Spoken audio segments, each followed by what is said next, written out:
BRS party ప్రజాప్రతినిధుల delegation ఒకటి ప్రభుత్వ పరంగా చీఫ్ సెక్రటరీ గారు కలవడం జరిగింది.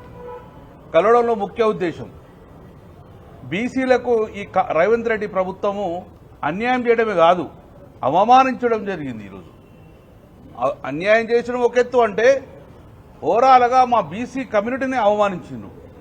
జనాభా లెక్కలలో మీకు అర్హత లేదు అనే విధంగా ఈరోజు మా జనాభా లెక్కలకెళ్ళడంగా మా బీసీని మొత్తం తీసేసిన ఘనత ఈ యొక్క రేవంత్ రెడ్డి గారికి జరుగుతుంది. ఏ లెక్క తీసుకోర్రి, మేము ఎప్పుడుగా 52-53% పైచీలకు ఉంటాము అని చెప్పినాం ముస్లిమ్స్ కలవకుండా. ఎక్కడ వేసినాడు కానీ ఒకటేసారి 40% వేసి 7-8% మా బీసీ జనాభాను ఈరోజు గొంతు కోసే కార్యక్రమం చేసింది. కాబట్టి మేము మీడియా పరంగా రేవంత్ రెడ్డి సర్కార్ కూడా హెచ్చరిస్తున్నాం. ఇది తెలంగాణ గడ్డ మీద విట్ట ఏ ఒక్క బీసీ బిడ్డ కూడా ఈ సర్వేను ఒప్పుకుంటలేడు. ఈరోజు తెలంగాణ రాష్ట్రంలో ఏ ఇంట్లో కూడా ఒక్కరు సంబరాలు జరుపుకుంటలేరు.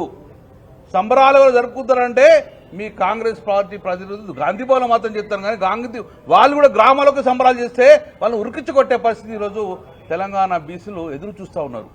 కాబట్టి భేషజాలకు పోకండి రేవంత్ రెడ్డి గారు, మీరు భేషజాలకు పోకండి, మొండి పట్టుగా పోకండి. బీసీలతో ఎవరు పెట్టుకున్న వాళ్ళు ఇవ్వాలి కూడా భూమి మీద ఎవరు నిలబడ్డ పరిస్థితి లేదు.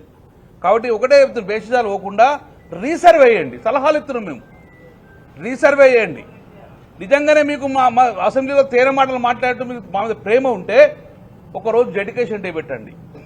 ఒకరోజు డెడికేషన్ డే పెట్టి ఆ రోజు మొత్తాన్ని మధ్య కూడా ఎవరైతే వారి పేరు నమోదు చేసుకోలేదో, ఆప్షన్ కాలేదో అయినరో వాళ్ళందరి పేరు నమోదు చేసుకోండి. ఆ గ్రామంలో ఒక లిస్ట్ తయారు పెట్టండి. ఇగో మీ గ్రామంలో ఇంత జనాభా ఉంది, ఇలా ఈ క్యాస్ట్ వాళ్ళకి ఇంత ఉన్నారని చెప్పేసి ఓటర్ లిస్ట్ ఎట్లా పంపిస్తారో మీ జనాభాను అక్కడ తయారు చేసుకుని పెట్టుకోండి. మేము చూసుకుంటాం అక్కడ మా పేరుందా, మా పేరుకు మా కులం కరెక్ట్ ఉందా అని చెప్పి చూసుకున్న తర్వాత 3 రోజుల తర్వాత ఎక్కడ కూడా ఎవరికి అనుమానాలు లేకపోతే అప్పుడు మీరు జీవో పాస్ చేసే ప్రయత్నం చేసుకోండి. ఇది నీకు ట్రాన్స్పరెన్సీ నిజంగా నీకు చిత్తశుద్ధి ఉంటే, లేదు మేము గట్లనే 2011 మీకు గొంతులు పోతా అంటే మీరు చూస్తూ ఊరుకున్న పరిస్థితి లేదు. కాబట్టి ఇది రేవంత్ రెడ్డి గారు నిజంగా మా ప్రేమ ఉంటే ఇది చేయండి, డెడికేషన్ డే పెట్టండి, గ్రామాల్లో రుణంగా మీరు మా డిస్ప్లే పెట్టుకోండి. నెంబర్ 2, 2023లో కామారెడ్డి డిక్లరేషన్ నువ్వు మర్చిపోయినావు కావచ్చు, కానీ మేము మర్చిపోం. నువ్వు మర్చిపోయినావు కావచ్చు. ఆ రోజు బీసీల ఓట్లన్నీ కొల్లగొట్టి నువ్వు గద్దె మీద కూర్చున్నావు. ఈరోజు మా గూడులు కూలగొట్టే పరిస్థితి నువ్వు చేస్తున్నావు. నువ్వు బీసీలకు మీరు 42% చట్టాన్ని చేస్తా అన్నావు. సంవత్సరం మీద 3 నెలలైంది. గుర్తు చేస్తాం, అవసరమైతే కామారెడ్డికి పోతాం కూడా. మేము కామారెడ్డి చలో కామారెడ్డికి పెడతాం.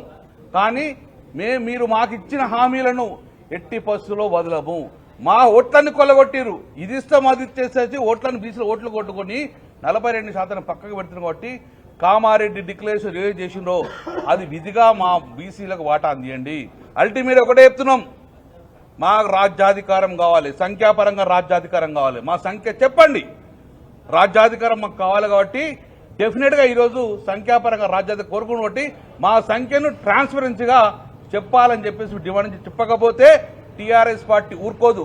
మళ్ళీ చెప్తున్నాం, టీఆర్ఎస్ పార్టీ తెలంగాణ రాష్ట్రం తీసుకొచ్చడే కాదు, కేసీఆర్ గారు తెలంగాణ రాష్ట్రం తీసుకొచ్చింది ఇట్లా చేయడానికి కోసం కాదు. తెలంగాణ తెచ్చింది కేసీఆర్ గారు, తెలంగాణ తెచ్చింది తెలంగాణ రాష్ట్రం రావడం కోసము. వచ్చిన రాష్ట్రంలో బీసీలు గర్వంగా తలెత్తుకునే విధంగా ఈరోజు బీసీలకు న్యాయం చేశారు. ఈ ప్రభుత్వం వచ్చి బీసీల గొంతు ఘోషిస్తా అంటే బీసీలు తెలంగాణలో ఎవరు కూడా ఊరికే పరిస్థితి లేదంటే ఖబర్దారని మేము హెచ్చరిస్తున్నాం ఈరోజు.